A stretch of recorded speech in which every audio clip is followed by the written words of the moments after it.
Hi,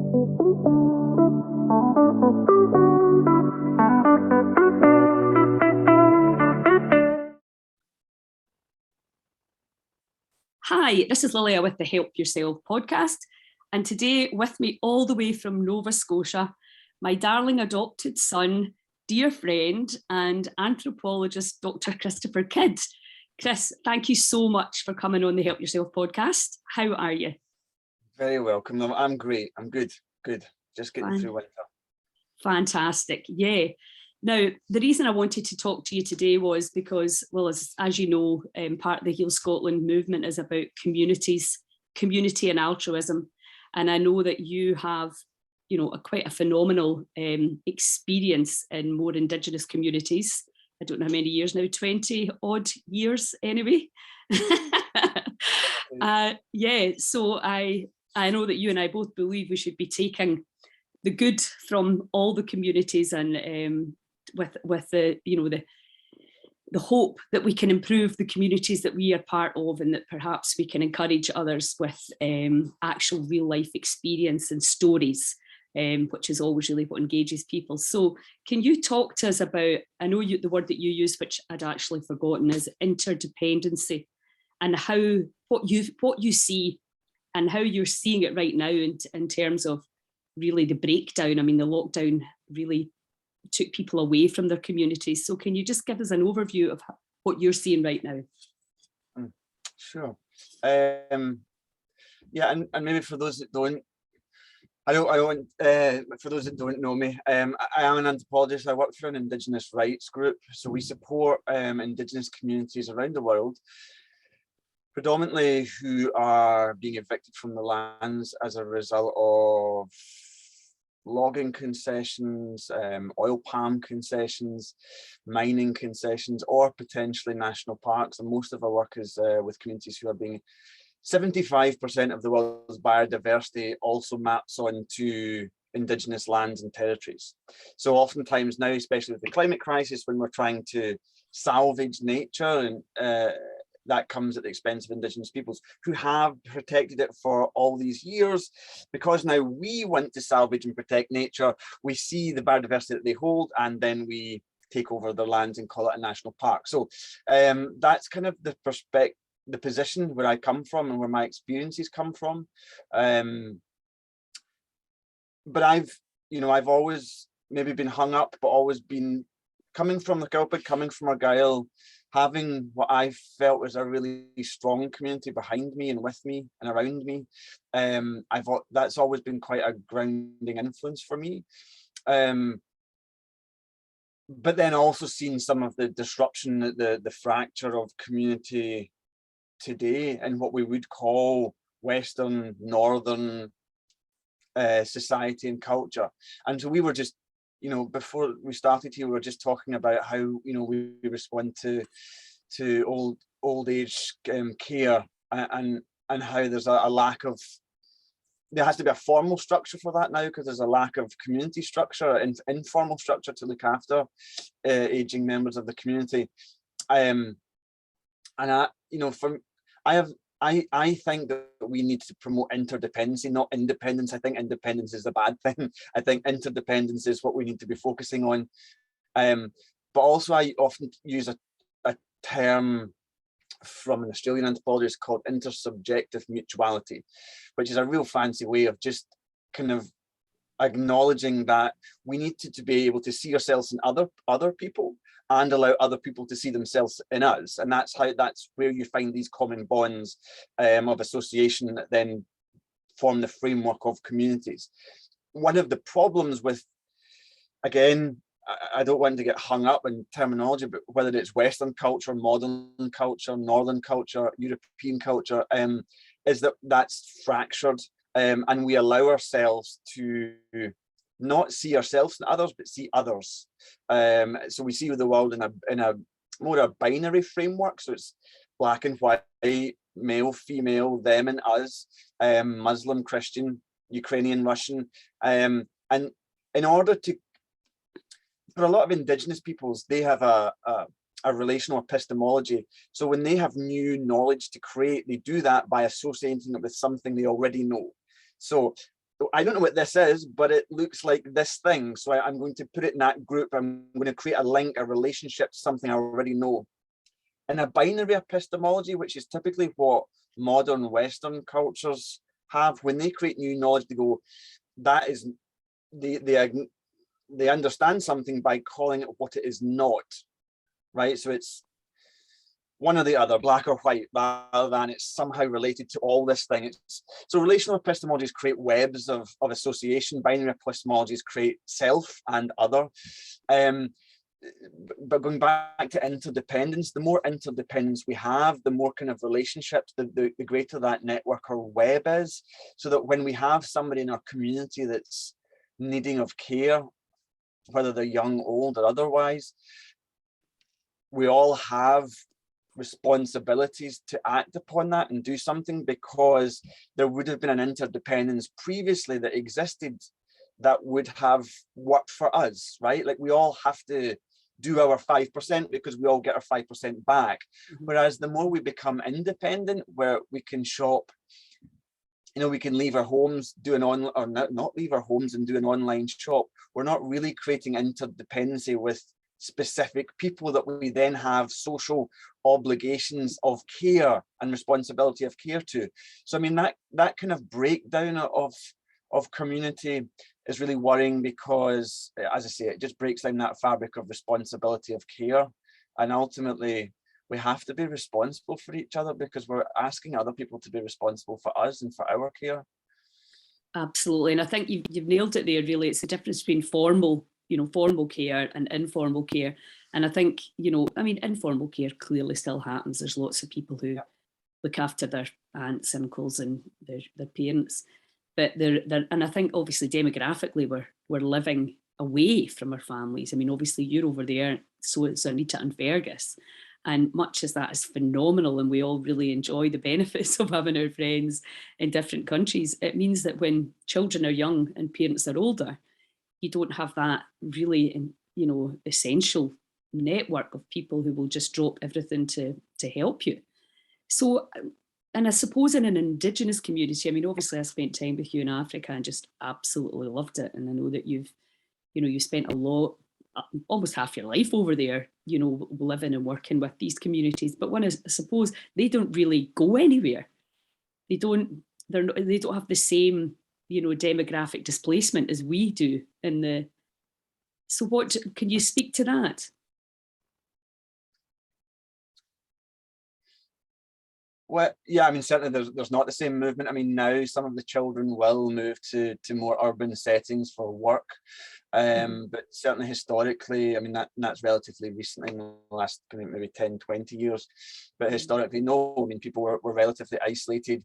You may move out of your community for marriage, but then you would then situate yourself in a new community, and you would, the communities that I work with, hunter-gatherer communities, are a bit more mobile, because they need to cover larger areas for resources.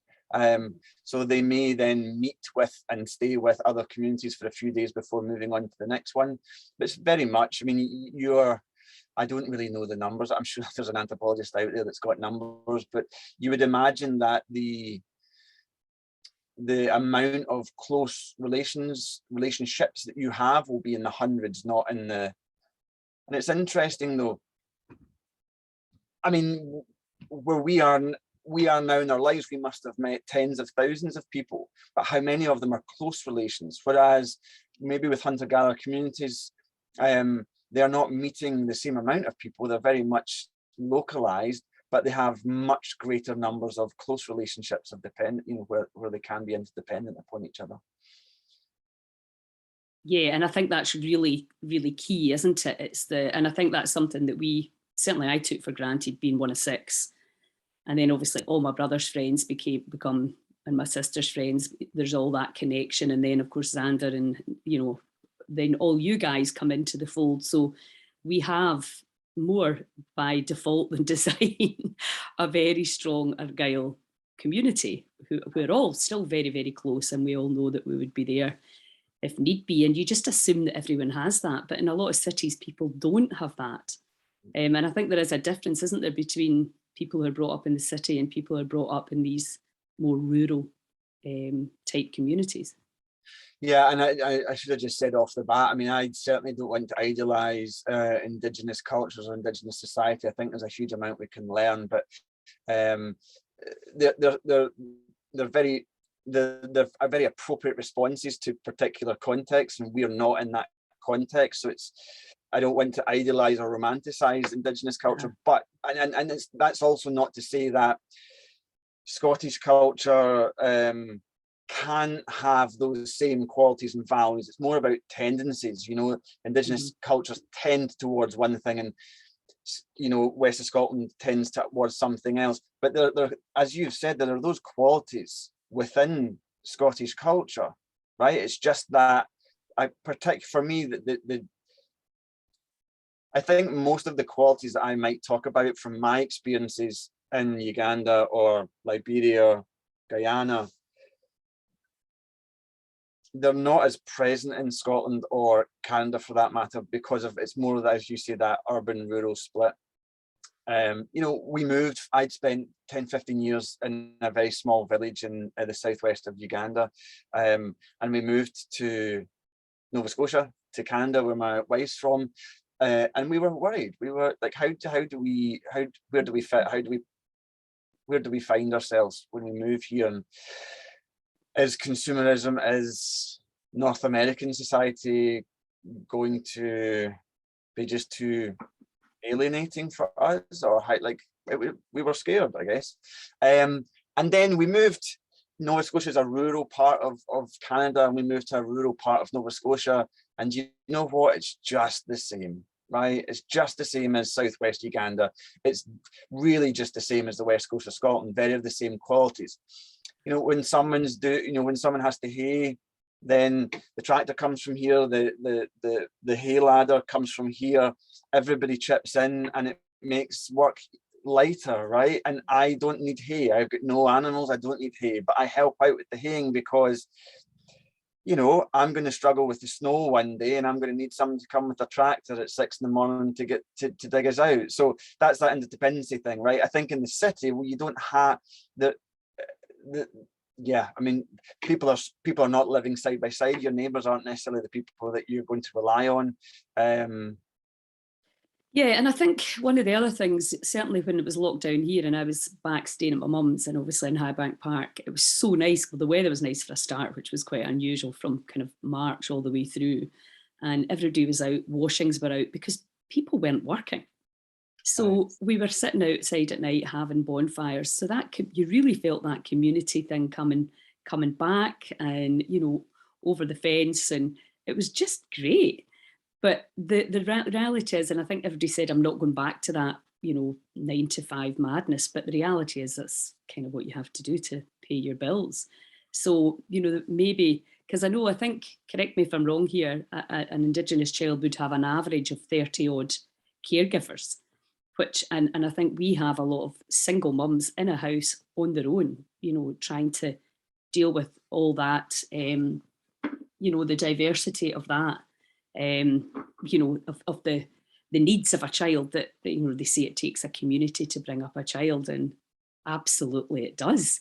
If you're busy and distracted, if mum's pregnant again, or whatever's going on, there's still a lot of other people you can see. But when it's down to one person, and in some places in Glasgow, some children don't even have one dedicated caregiver. We've got 15,000 children in care in Scotland. I mean, I just find that really heartbreaking, because then obviously, how do you come out of the care system? And I'm not here to judge the care system, but how do you come out of there and then be a functioning, confident adult? I'm not really sure how because it's almost like we need to get to the root cause of why families are breaking up like that. And I just believe it is as simple as we need to get back to communities. In an informal, can it be formal, informal? I mean, I don't know how, what's the solution to these problems? I don't know the solutions. I don't think I have solutions. I've got idea. I mean, I always see I'm a strong supporter of the state, right? Like I believe that the state and governments can be very effective, but I think we have to remember that the role of the state is a weakness in community, right? We need the state or governments to step in when we can't manage something and it needs to be so it's a necessary evil, but we shouldn't think of it as the primary response. It's a secondary response. It's a stopgap, a failsafe, right? If we can't care, if a community for whatever reason can't care for its elderly, it's good that we have a system like the state that can come in and support that. But that's not something we should be reliant upon or necessarily proud of, right? That's if we have to, we have to, but we should do everything we can to not need the state to step into our lives, right? So in that's how I maybe see the informal form, and maybe informal form is a bad way to describe that, but just an internal response to a social problem or an external problem, and the state's very much an external problem. It's never going to be the most appropriate solution to something if there's the potential there for an internal community response to that. And you know, that's obviously what we're seeing with we would obviously want kids who are unfortunate to not have, you know, parents that are able to care for them, for those kids to be raised within the community as part of the community. Or we should want to see, you know, the food grown that are for nourishment within our communities. I've not been down in Ukraine, but the fact that we're reliant on Ukraine, or the fact that Canada's reliant upon Mexico, obviously is a real concern for a number of different reasons. And I think that's been highlighted to us, isn't it, really? You know, if the big supermarket lorries stop trailing in, what are you going to do? And how disabled are we if we can't actually even forage the food off our land? You know, because we don't even know what it is. You know, I know that I certainly walked along the canal bank for 60 years and had no idea that there was medicines everywhere until I met Claire, you know. So that knowledge got lost because we didn't need it. And then we, you know, completely, as my dad used to say, the law of unintended consequences, then suddenly you're disabled, you're disempowered, because the most basic of human needs, which is getting nourishment from the land, has gone, you know. And I mean, we're living in a really wonderful time, because if we want to relearn that, we just type in a couple of keys into the computer and we can get access to. I mean, obviously, finding someone like Claire and having those relationships is the much better way to learn and have knowledge transfer. But we can relearn this stuff, right? We just have to realize that we need that. We need to make decisions about what it is we need to learn and what we don't actually need to learn, right? Yeah. And concentrate on the stuff that is really going to pay dividends for how we can function as a community and in a community. Yeah, we need to prioritize. And I mean, for me, if we're, you know, when I was working with recovering addicts, the first thing I thought was, well, what energy is going into the body via the food? And that wasn't a priority, because as kind of, it's due to funding, it's due to education. And it's the same in schools, I believe, with young children. It's like, what are they eating? Why are their brains not working? Why is their behaviour so chaotic? Because their chemistry is clearly chaotic. So to me, it's kind of like the basic foundation is surely nourishing, soul-fulfilling food, and so that the gut biome is working properly to get the transfer of the nutrients. And that should be in our hospitals, in our care homes, in our own homes. And I did a live with Claire last night, and we were talking about that, having like a herbal helper in each home, somebody who knows how to forage for wild food, and having the kind of herbal shaman, or whatever word you want to call, in the village, where people can go for more advanced, you know, maybe more serious conditions. And that's clearly, again, something that, you know, we should all have to have within our communities. It seems like common sense. And then, you know, if we were, I mean, I just see it, if your relationships are volatile and there's a lot of violence and a lot of trauma, and we totally understand now that a lot of our addiction, if not all of the addiction, has come from childhood trauma and abuse, and sometimes horrendous abuse. But then we criminalise people and put them in jail or give them a criminal record. And it's like, whoa, here, you know, where we need to really, we know, we understand, we have the science and the knowledge and the understanding of why things have gone wrong for these children. So we need to kind of get the chicken and the egg. There's no point in, you know, criminalizing people who have been already had a pretty rough deal. Particularly now that we understand, and I know that, you know, and I know it's happening, but I think it's really genuinely going to get. I mean, obviously, can go to Scotland for one of the worst in the world, one of the biggest in the world.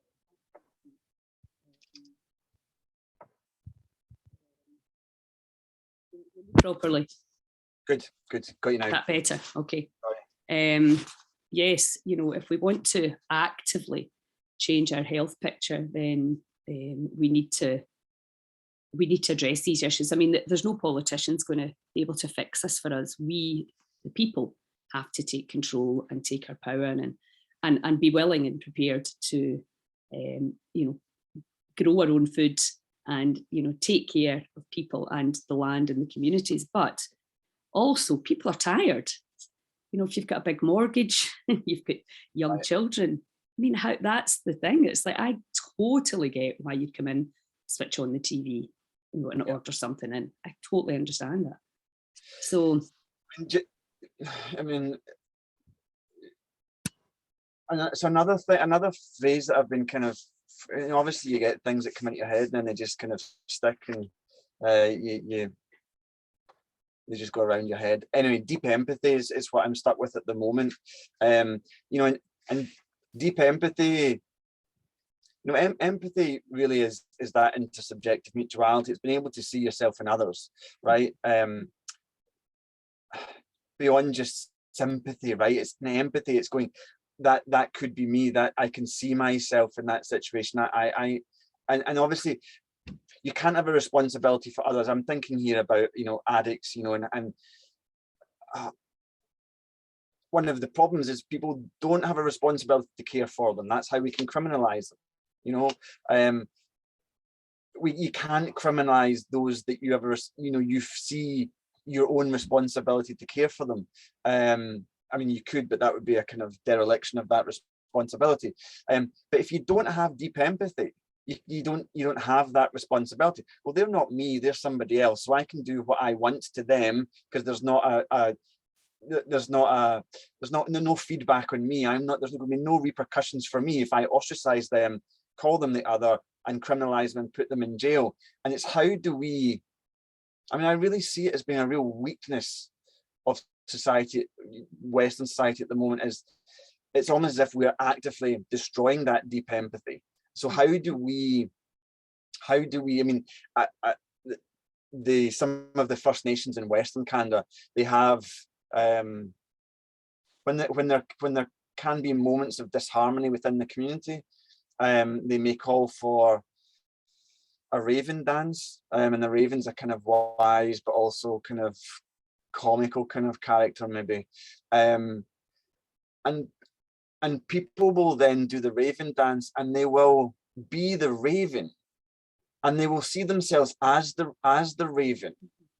And I mean, the only way you can have deep empathy is if you have, like, the only way you can be a raven is if you've watched a raven and you're surrounded by ravens. That means that you have to be out there in the world. You can't be, we have to be out there and connected and engaged with the world so that we can understand how other people are connected and engaged in the world, right? But then when we do allow ourselves to have those relationships, we then need to, whether it's theatrically or performatively, we need to embody those other people and we need to see ourselves as the raven. And when we do see ourselves as the raven, we see the world from the raven's point of view. I mean, some people will struggle with this, right? But stick with me. When you see the world from the raven's point of view, you will have a greater care for the environment, the landscape, the interconnectedness of all of us. The problem is we can't see ourselves as other people. So it's very hard for us to then develop deep empathy. But as First Nations might say, well, look, we've got some disharmony, some discord. So we need to do the raven dance to remind ourselves how other people live and exist and have needs in that world. And once we can situate ourselves in something else, human or other than human, then we can come back to a position of responsibility and care And that's how maybe some of those disharmonies are resolved, by stepping out of yourself and into somebody. And how often would that work for myself and my wife, if I could step out of myself and sit in her world for a minute and see it from her side of things, right? So yeah, I mean, we need to have deep empathy for everybody, including addicts, so that we can acknowledge their stories and develop responsibilities of care for them rather than criminalizing them.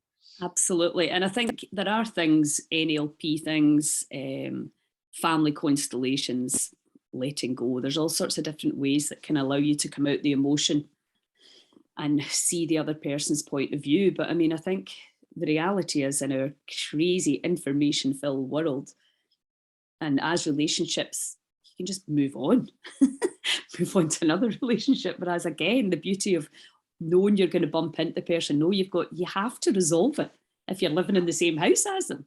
Yep. You know, and that can be very annoying. And I've certainly noticed, for me, you know, my default, if I'm not happy, is just getting a plane and go somewhere.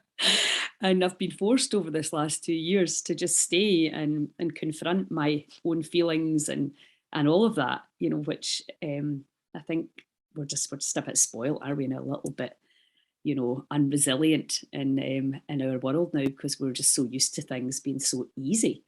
And, you know, I know when you used to come back from Africa, and Heather and I were in Sauchiehall Street in that gorgeous flat that we shared there, you know, you would look out and just say, oh my God, the choice. There's just like a different restaurant every, you know, and you just come back from Africa where you just eat what is growing there. So it was such a, you know, the total polarity of where you'd been to where you now were. And, you know, then suddenly you had to choose what restaurant we were going to go to.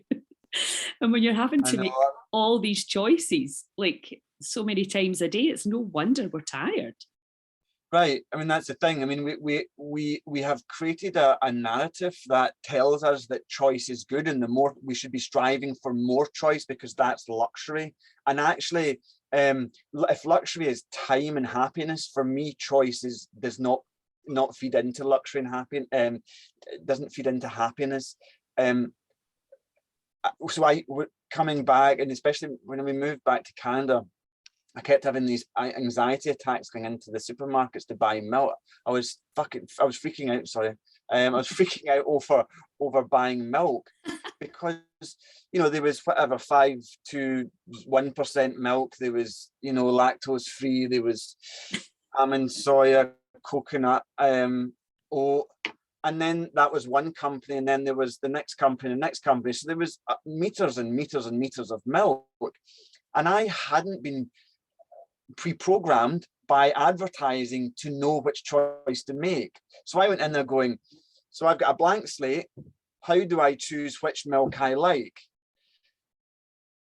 And then, of course, you then got to bring in the price, and that one's in special, and that's 2 for 1. And I would just sit there, and I would sit and look at milk for 10 minutes, increasingly getting more and more anxious, going, just give me milk. I just want a cup of tea. Give me, and then having to, and that was one decision in a trolley full of 100 decisions. So I just would have to leave, you know. And I'm not saying we shouldn't have choice, right? Choice is clearly helpful, but that idea that, you know, more is better, I've certainly recoiled from that, right? Like, and again, it's about priorities. I want to simplify my life as much as possible, so that I have more time to not be making decisions about milk, and more time to just be sitting with my, you know, my kids or my family, or kind of engaging in that side of things. Yeah, absolutely. I think, you know, sometimes you just want people to make the decisions for you. Because at the end of the day, it's milk, right? Like, they all do the same job. I mean, they're all the same thing, right? I know that they definitely are differences, and people have their preferences, but they all kind of do the same job. They all kind of taste the same. So really, does it matter if it's 3% or 1%, or, right? Does it all make a cup of tea? And that's ultimately what it boils down to. Does it do the job? You know, right? Because I think that's something else, you know, in this crazy world that we're in now, we think we need things to be a certain way when we just actually don't, you know, because it's the same with waters. Where did it come from? What's it been packaged in? How long's it been in the package? And it's like, oh my God, you know, you know. And that's not our fault necessarily. I mean, we've been told that that's the case, and there's been an astronomical amount of money that has gone into marketing and giving us a narrative and making us believe that these kind of things, these kind of choices are really important and critical to us, when actually they probably aren't as critical, right?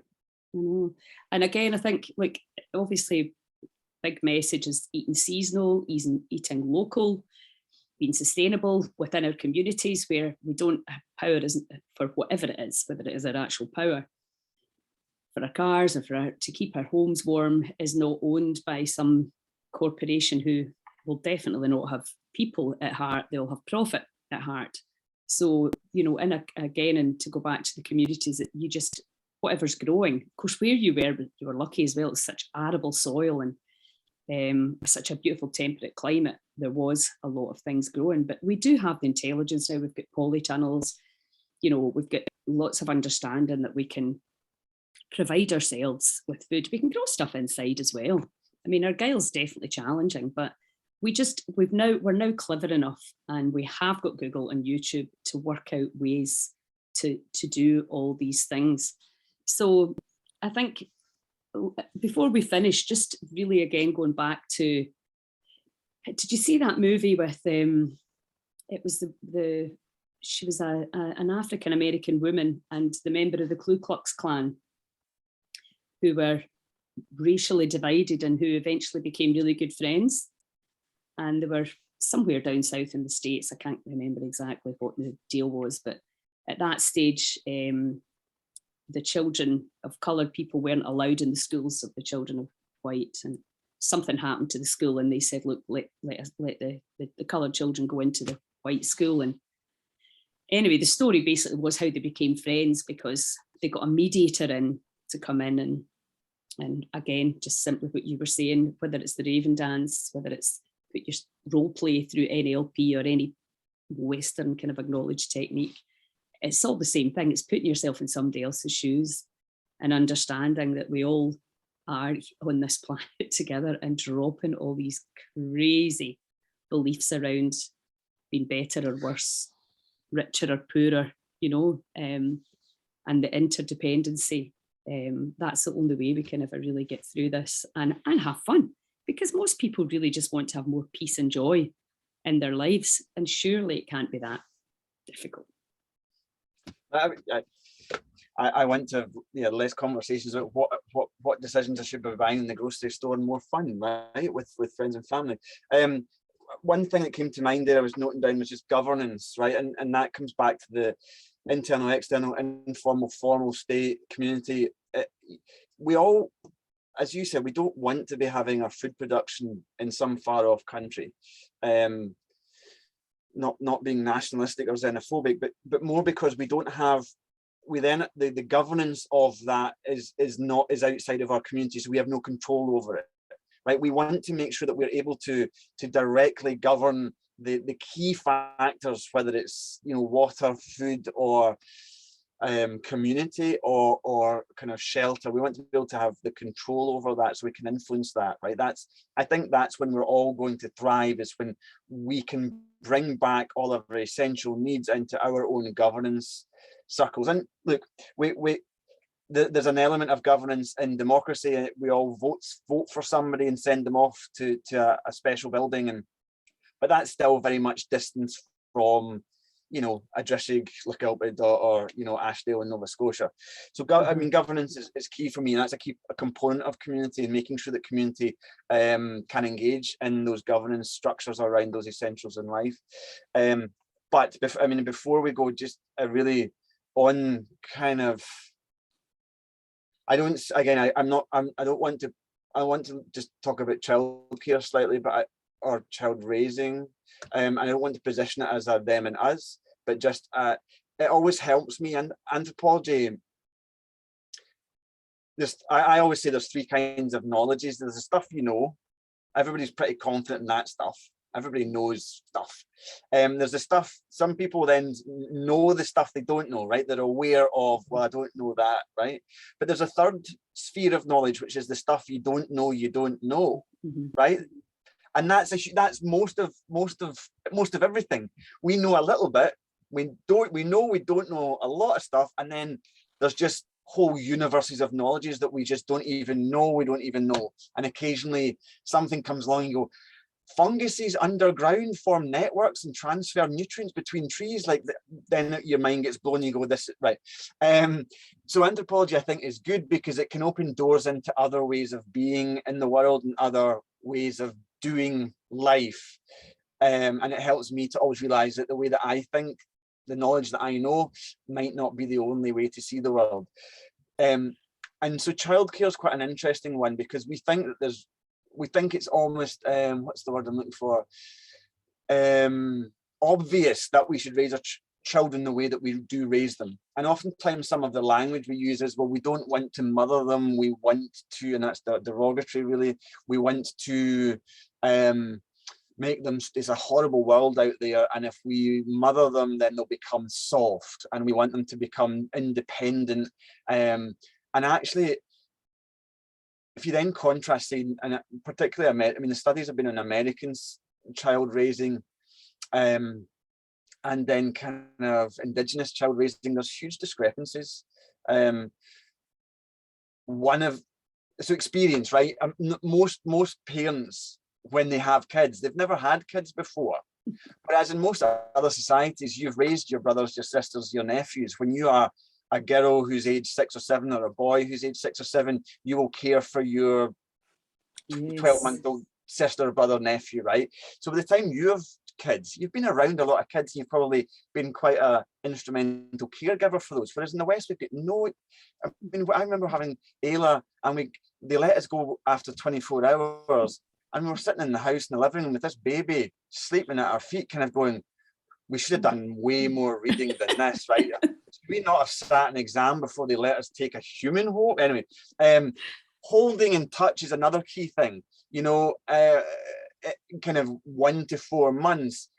And kids, Aka kids from kind of Cameroon, the kids will have skin to skin touch 99% of the time.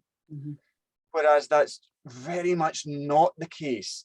You know, it's just not the case in the Western. There's cribs, there's high chairs, there's cots, that, you know, and crying. We almost, I think the figures from Holland and the US are that 40 to 60% of the time people actively don't respond to crying, because they want to harden the kids, right? They don't want them to become soft. Whereas with a lot of Indigenous communities like the Aka, the response time is 5 seconds, partly because they're always being held. So as soon as they cry, they can soothe them. Mm-hmm. And another one would be sleeping on their own. You know, the US, only because the studies are there, but I think it's probably typical of many other Western cultures, it would be almost unheard of for kids to sleep on their own, but we make nurseries from them. Mm-hmm. And oftentimes that it'll be in a separate room altogether from the parents. Mm-hmm. And then the last thing is, you touched on earlier on, was caregivers, you know, and the figures again from the ACA, there's an anthropologist called Barry Hewlett that I'm most familiar with, and his work was with the ACA. The kids will be passed between 7 and 10 caregivers within an hour period, right? The kids are always being cared for by a lot of people. So when those kids grow up, right, they've been held and touched, they've been responded to when they've cried, they've slept in a family setting in the same bed as the parents and the siblings. They've had multiple caregivers, and you tend to find that from the within it then Mbutis, which is another group next door to the ACA, from the age of 3+, the kids can provide 75% of their nutritional intake. I mean, apart from big meat, big calorie meat, you know, hunting as an adult but they can't as a 3-year-old, but they can hunt small birds and mice and kind of lizards or whatever. So you've got kids, and for me, so why is that the case? Why all these, and I'm using that word, it's a pejorative word, and I'm not using it because I believe in it, but that phrase of mothering, right? all of those things, you know, holding, touching, responding to crying, sleeping with them, multiple, it's all, you would think that would mother them, make them soft and unfit for the harsh, more, you know, world. And actually they're much more capable to be in that world. And the way I interpret that, again, comes back to this interdependency thing. You know, they know that they're emotionally confident because they know they're not reliant upon one individual who might be unstable, having a bad week at work, who might be have trauma to deal with, who may have a drug dependency and not there. They have multiple caregivers, right? So they know that there's a broad, wide community that's there to support them. So if any one individual has to step out for a moment in time, there's a whole community that's there for them otherwise. And that's, I think that's, so I'm not saying we should, I think there's a lot we can learn from that. I'm not saying we should all care as, you know, Central African hunter-gatherers care for their kids, but I just think we need to realize that whether it's child caring or whether it's looking after the elderly, the ways that we're doing things now, the things that we think are obvious and unquestionable are very much probably the products of a particular history of events. And we have full control over adapting that, modifying that, and creating something entirely different. And as you said, or we both said, you know, we're living in a world where that information now is at our fingertips. We can type a few words in and we've got all that reading. And that can be dangerous, clearly. I know, but exactly. What we want to take the best of everything to create the most secure, loving, compassionate, kind, resilient children, humans. That's, I think that most, I know that there's not a parent that deliberately gives their kid crap food thinking this is going to destroy their cells. Of course they don't. But the reality is, the more tired we become, the more overwhelmed, the more stressed, the more tasks, the more choices, the more incapable we become of making these small, you know, decisions that need to be made. And certainly when I was in Africa, and you know, you'd said to me, you live in a little village, and I got there and there was like hundreds and hundreds of people, because I know that is a little village there.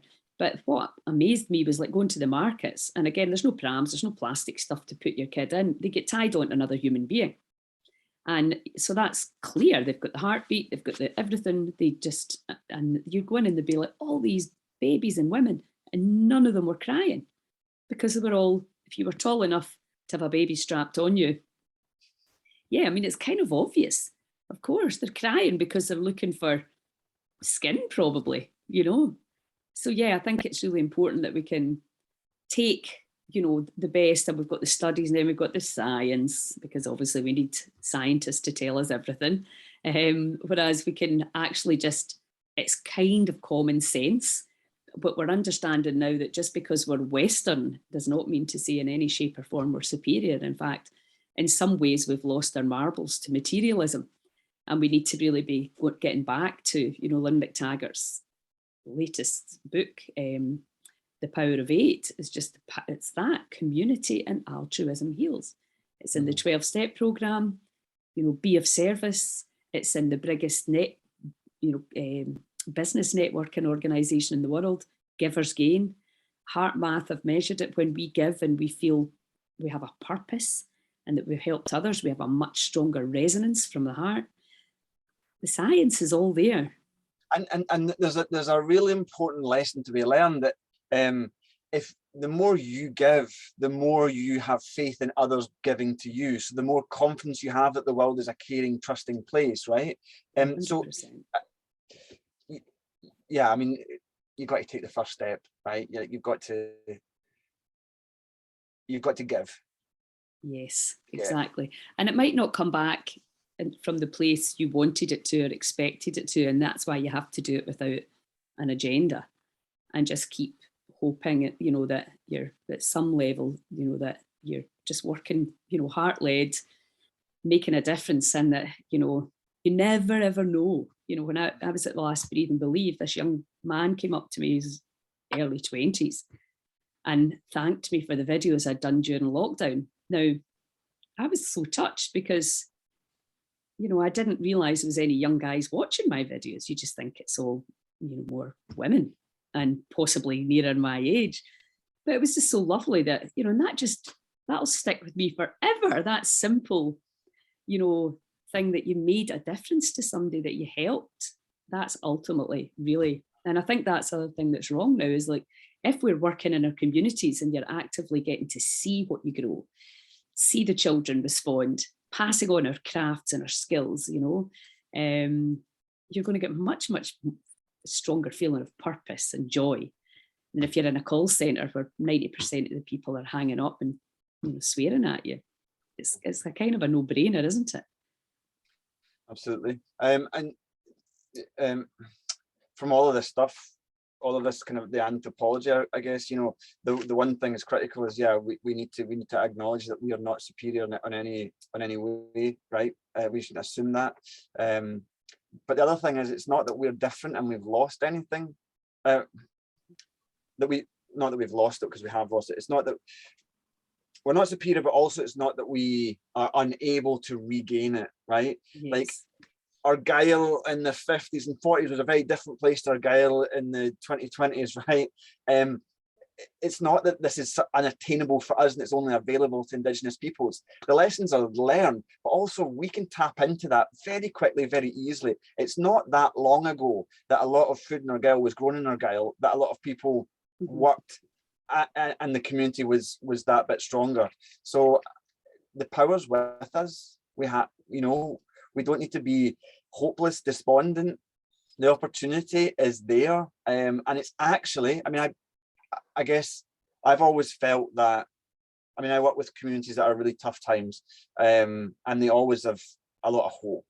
And I don't think it's that hard, right? I know things are awful and people are really suffering on a global stage, but I think, you know, I don't think it's too hard to get it back. It's not, this is not over. This is very much the potential's there for us to get back on track. We just need to put the effort in, and I think we'll see the returns on that really quite quickly. I absolutely agree. And I think it's just that the tipping point, isn't it? And it's again, are you willing? What are you willing to do to get our communities back? Can everybody play a part? Because obviously we could switch it around in a very short space of time if people just decide. That's because that's actually all you have to do, right? Okay, we're going to grow our own food. I was talking to somebody the other day about their hoping to set up community allotments in Adrishik. So it's happening. There's lots of cool things happening. That's what we want to do with Heal Scotland, is be a sort of umbrella for all the amazing stuff that is already happening, and pulling it all together to inspire people, educate, inspire, support. Because we need to be, when we understand the neuroscience of change, it's the repetition, it's the keep doing it, you know, I can't be bothered, but I'm going to do it anyway. You know, and I think that's the one thing about tending the food in Kisoro, is that, you know, if you don't go out and tend the food, you'll not have any. So there ain't a choice there, you know, you absolutely have to do it. And that's, I think, what we have to do, and we have to do it with grace and with the joy of what we can create. And there's nothing to say we can't swap food with other countries and communities, of course. It's not about that never having the delicious foods and the diversity of cultures and etc. It's about being able to, you know, create it no matter what anybody else is doing. That's really, and not being held to ransom by nut jobs in power. Yeah, I mean, don't trust anybody in power, right? I wouldn't trust me if I had any power, right? But I mean, and this is maybe a hunter-gatherer thing as well, an anthropology thing, but well, in order to empower really and to kind of empower governance across the broadest, I'm always looking for opportunities to dismantle power in individuals and to spread out that power across communities. Because when we all have equal amounts of power, nobody gets to use their greater power over those with less power, and we all have equal stakes in the priorities that the community set. So yeah, ownership, power, right? Isn't it? It's how do we give people ownership without them actually having to own something? You know, so it's that kind of, again, that polarity of like, why do we always want to own things? And it's actually, we're the stewards of the land. we're here and we want to leave things in a better, more pristine condition than when we arrived, if possible. And we're doing the complete opposite, obviously. But it's responsibility of care, right? Like, yeah. we need to all not own things, but be responsible to care for things. If we could all share out that responsibility to care, things improve pretty quickly, right? Exactly. And you know, I tell this story because it was somebody put an ironing board in the burn just down at, you know, bottom of Highbank Park. And I was going into the burn every day and I just thought, somebody will move it. Of course, weeks later, nobody had moved it. And then I was like, oh, okay. Why don't you move it then? You know, instead of thinking somebody else's job. So I sprachled down and I got the ironing board and got rid of it. It's kind of that, it's most basic. Why don't you just do it? And just do it because it looks nicer with it when it's not there. And, you know, without wanting to kill the person who did it or judging, why would somebody chuck an iron board in the burn? But it doesn't matter. Let's just move on, look forward, and all just play a part. Yeah. And we have to demand that. I mean, you know, in some settings, you know, we're told that it's not your responsibility. You shouldn't be getting involved in that. We've got to demand that responsibility, right? Mm-hmm. So when people say it's not your place, we've got to say, well, actually, it should be my place. It should be our place. It's not something that the government can take away from us. It's our responsibility of care, not yours. Mm. Yeah. Absolutely. Well, fantastic. It's so lovely to see you. And I mean, we could chat on all day about this. I think, what's the message? I think it's got to be about communication, isn't it? Communication and empathy. You know, we need to... Deep empathy. We really need to, I really firmly believe that having deep empathy that allows we need deep empathy to have that framework or that bed that allows us to then have responsibility of care for each other. Deep empathy doesn't just happen. You've got to work at it. It's an active engagement. So yeah, we should all be finding ways to do raven dances. We should all be finding ways to put ourselves in other people's places to allow us to. So also we need to be noting in ourselves when we don't have empathy and thinking, why? What's the mechanics of that? Why have I not formed an empathy for that thing? Have I allowed myself, or have I said, well, that's not something that I should have empathy for? So I'm, just always try and see yourself in others' eyes and create positions for you to feel deep empathy, but also feel, create spaces and opportunities for other people to step in and have empathy for others as well. And I think a big part of that is getting to know people and listening to their stories. And when you understand the suffering that a lot of people have been through, the empathy just appears without you having to try too hard. But again, it's taking the time to have that conversation and to listen. And valuing that and prioritizing that as well. Like, I think oftentimes it comes back to choices and priorities, but just listen. Even if you get nothing out of it, you think you're getting nothing out of it, just listening to other people's stories and accepting their histories is really powerful, and it goes somewhere in the back of the mind, and then you see the world with a much richer, broader tapestry of histories. Yeah, absolutely. Communication. Yeah, you too, darling. Thanks so much for your time, and I really, really hope all the restrictions drop and I can come and see you really soon. Love to have you. And give my big hugs to Heather and the kids. Thank you so much. Ciao. Bye.